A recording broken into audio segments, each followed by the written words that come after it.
আসসালামু আলাইকুম বন্ধুরা, তোমরা সবাই কেমন আছো? আমি ভালো আছি।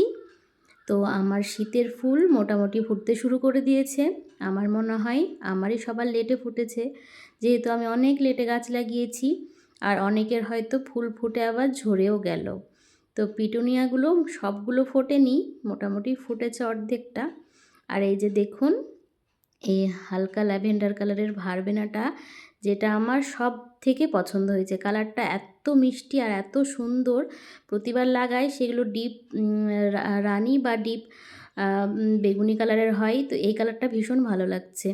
আর এটা হলো সুইট অ্যালাইসাম, এটার আর একটা কালার হয় পিঙ্ক। এই ফুলটা যখন পুরোটা ফুটে যায় তখন মনে হয় টব ভর্তি একদম সাদা, পাতা দেখতেই পাওয়া যায় না। তো এটাও ভীষণ সুন্দর একটা ফুল। আর এটা ক্যালেন্ডুলা, এটা একটাই লাগিয়েছিলাম, তো এই কালারটা হয়েছে। আর দুটো ডালিয়া লাগিয়েছি, তার মধ্যে এই যে এটা রানি কালারের হবে হয়তো বা। আর এই যে পিটুনিয়াটা রেড কালারের, এটা হালকা পিঙ্ক, ডিপ পিঙ্ক, এটাও খুব সুন্দর। আর সব বেশিরভাগই আমি বাই কালার লাগিয়েছি, তো রেডটাই বেশি হয়েছে দেখছি এবার। কারণ ফুল লাগানোর আগে বোঝা যায় না কী কালার হবে, ফোটার পর মনে হয়। আর এটা ডিপ বেগুনি, এটা প্রতি বছরই হয়, এই কালারটা কমন। তো এটাও ভীষণ ভীষণ ভালো লাগে দেখতে। আর এই যে দেখুন, এটা একদম আনকমন একটা কালার হয়েছে, এটা আমার ফার্স্ট টাইম হয়েছে, তো খুব সুন্দর লাগছিল কালারটা দেখতে। সবগুলো ফোটেনি, একটাই। আর এই যেটা ডায়ান্থাসও একটাই লাগিয়েছি।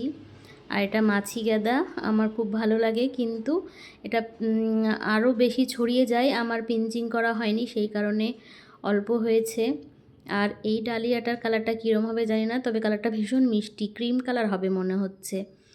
তো এই ছিল আমার শীতের ফুলের বাগান। পুরোপুরি ফুটে গেলে আরও ভালো লাগবে।